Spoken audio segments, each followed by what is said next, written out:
Hello everyone. आज हम बात करेंगे इंटेलेक्चुअल प्रॉपर्टी क्या है, इसकी क्या टाइप्स हैं, क्या इम्पोर्टेंस है। स्टार्ट करते हैं introduction and meaning of intellectual property. First है व्हाट इज़ इंटेलेक्चुअल प्रॉपर्टी, यानी कि इंटेलेक्चुअल प्रॉपर्टी क्या होती है। इसे जानने से पहले हम समझ लेते हैं कि प्रॉपर्टी क्या होती है। अगर मैं कहूँ कि कोई वस्तु है वो किसी पर्टिकुलर पर्सन की प्रॉपर्टी है, तो ये हम तभी कह सकते हैं जब किसी उस पर्टिकुलर पर्सन के पास उस वस्तु के लिए अधिकार होंगे कि वह उसे इस्तेमाल भी कर सकता है, वह उसे बेच भी सकता है या एनीथिंग। यानी कि हम प्रॉपर्टी को कह सकते हैं कि बंडल ऑफ राइट्स, अधिकारों का समूह। अब हम बात करते हैं कि इंटेलेक्चुअल प्रॉपर्टी क्या होती है।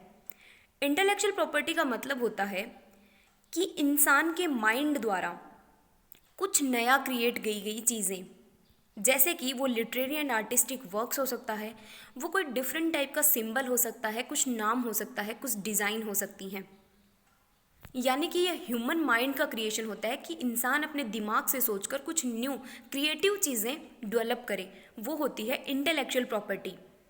यानी कि intellectual property refers to the creation of human mind like inventions, literary and artistic works, any symbol, name, design.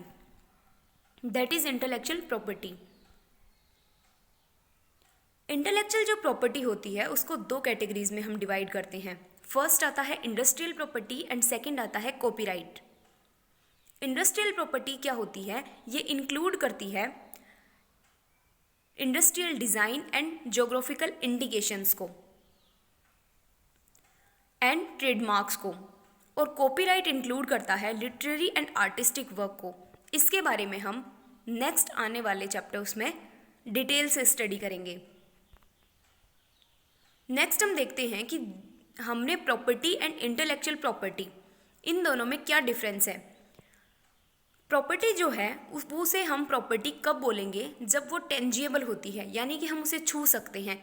For example, अगर किसी पर्सन को बोला जाए कि ये खाली पड़ी ज़मीन जो है वो उस पर्टिकुलर पर्सन की प्रॉपर्टी है, मतलब हम उससे छू सकते हैं। पर्टिकुलर हाउस है वो उस पर्टिकुलर पर्सन की प्रॉपर्टी है, तो हम हाउस को छू सकते हैं, मतलब वो टेंजिएबल होती है और उसे फिजिकल पैरामीटर्स के द्वारा हम उसे आइडेंटिफाई कर सकते हैं। ये होती है प्रॉपर्टी। लेकिन इंटेलेक्चुअल प्रॉपर्टी क्या होती है? ये किसी ह्यूमन माइंड की क्रिएशन होती है, यानी कि इंसान ने अपने दिमाग में कुछ क्रिएटिव आइडियाज़ जनरेट किए, कुछ क्रिएटिव थिंग्स जनरेट की, जो कि इनटेंजिबल होती है, जिसे हम छू नहीं सकते, और इसे हम फिजिकल पैरामीटर्स के द्वारा कभी भी आइडेंटिफाई नहीं कर सकते। ये हुआ प्रॉपर्टी एंड इंटेलेक्चुअल प्रॉपर्टी में डिफरेंस। नेक्स्ट आते हैं इंटेलेक्चुअल प्रॉपर्टी राइट्स, जिसे कि हम शॉर्ट में आईपीआर बोलते हैं। वो क्या होते हैं? इंटेलेक्चुअल प्रॉपर्टी राइट्स वो लीगल राइट्स होते हैं जो कि ह्यूमन माइंड के क्रिएशन को गवर्न करते हैं।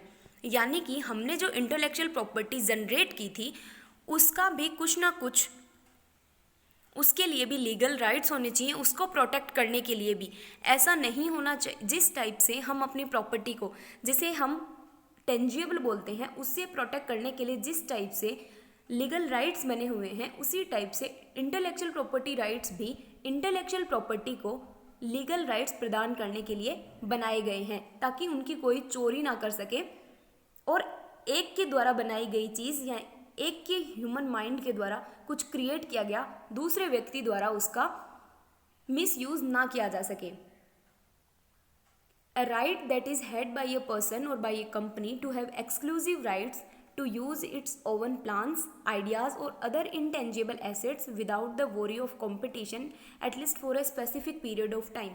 जो इंटेलेक्चुअल प्रॉपर्टी राइट्स हमें दिए जाते हैं वो जनरली एक स्पेसिफिक पीरियड ऑफ टाइम के लिए ही दिए जाते हैं कि इस चीज़ के लिए आपको इतने साल तक आप इसको प्रोटेक्ट कर सकते हैं। नेक्स्ट आता है, ये एक फ्लो चार्ट दिखाया गया है कि आईपीआर इंटेलेक्चुअल प्रॉपर्टी राइट्स जो है उसका क्लासिफिकेशन क्या है, कि आईपीआर को 2 पार्ट्स में डिवाइड किया गया है। First industrial property and second copyright. Industrial property में क्या आएगा? पेटेंट, ट्रेडमार्क्स, ज्योग्राफिकल इंडिकेशंस जिसे हम जीआई टैग भी बोलते हैं, इंडस्ट्रियल डिज़ाइन, ट्रेड सीक्रेट्स और लेआउट डिज़ाइंस। नेक्स्ट कॉपीराइट में हम क्या इंक्लूड करते हैं? लिटरेरी एंड आर्टिस्टिक वर्क को, जैसे works of art, literature, music, broadcasting, dramatics work, sound recording and computer programming. Computer programming को हम पहले कॉपीराइट के अंदर नहीं मानते थे, लेकिन उस किसी एक पर्टिकुलर टाइम के बाद इसे भी कॉपीराइट में ऐड कर दिया गया। नेक्स्ट आते हैं इंटेलेक्चुअल प्रॉपर्टी राइट्स जो हैं इसके क्या एडवांटेजेस हैं। हमें आईपीआर की रिक्वायरमेंट क्यों पड़ी? ताकि कोई इन्वेंटर या फिर क्रिएटर जो है उसको एक्सक्लूसिव राइट्स प्रदान किए जा सकें पर्टिकुलर उसके क्रिएशन के लिए।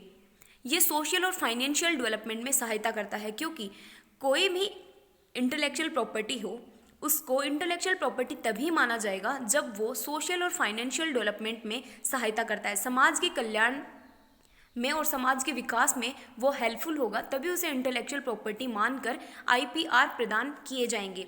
ये एनकरेज करता है इंडिविजुअल्स को कि वो अपने ह्यूमन माइंड के क्रिएशन या अपनी जो थिंकिंग से उन्होंने कुछ नया बनाया है उसे दूसरों के साथ भी डिस्ट्रीब्यूट करें और अपने इन्फॉर्मेशन को शेयर करें, उसको एनकरेज करता है और दूसरे व्यक्तियों के द्वारा अपनी इंटेलेक्चुअल प्रॉपर्टी के मिसयूज होने से भी बचाता है।